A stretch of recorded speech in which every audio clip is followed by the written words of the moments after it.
Muraho amakuru, uyu ni wa mwanya n'ubundi tubagezaho ikiganiro kijyanye n'ubworozi bw'ingurube. Uyu munsi tugiye kurebera hamwe ibijyanye n'uburyo wakubakamo ikiraro kugira ngo utangire umushinga wawe. Mu mushinga w'ubworozi, mbere na mbere yuko uhitamo icyororo n'amatungo, ugomba kuba ufite ikiraro. Iyo umaze kubona ikiraro, ukurikizaho kuba washaka amatungo. Reka turebere hamwe muri rusange rero twese uburyo bwo gushaka bw'ikiraro cyubakwamo. Muri rusange ubundi ikiraro kigomba kuba gikoze na beto hasi, cyubakishije ibiti n'imbaho cyangwa se amatafari ahiye, ukagikorera finisaje. Ikindi cya kabiri kikaba gisakaye n'amabati. Yego n'amategura nta kibazo, ariko byaba byiza gisakaye n'amabati.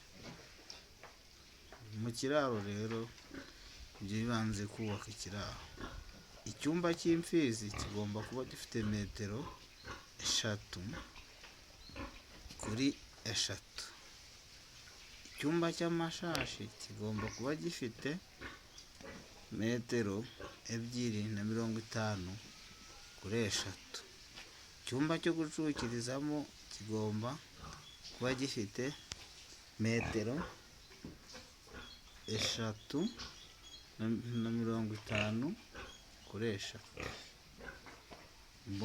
Iyo umaze gukora icyo byumba, tumaze kukibona kirarangiye. Hakurikiraho noneho muri bya byumba byacu ugomba kubakamo manjwari. Umwe mu manjwari ni akavure ko kuriramo.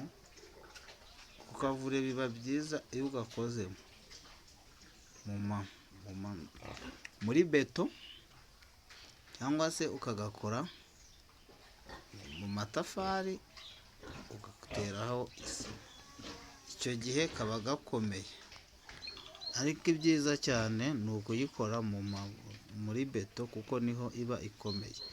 Ikindi, hasi muri pavoma y'ikiraro ni ngombwa ko ukoresha beto ikomeye cyane. Sima ntusondeke kuko ingurube zigira umunwa ukomeye. Nibura bishobotse ushobora gukoresha beto yo ku rwego, iyo bita ya 3. Ubwo iyo uvuze ya 3 abafundi barabyumvamo. Warangiza ikiraro cyawe, nibura ahantu hashyuha, ugomba nibura kukizamura kikava kuri metero, kikagera nibura kuri metero 480 mu ipinyo, kugira ngo kibashe guhitisha umuyaga, kuko ingurube zikunda umuyaga cyane. Ikindi, inyuma ahantu hashyuha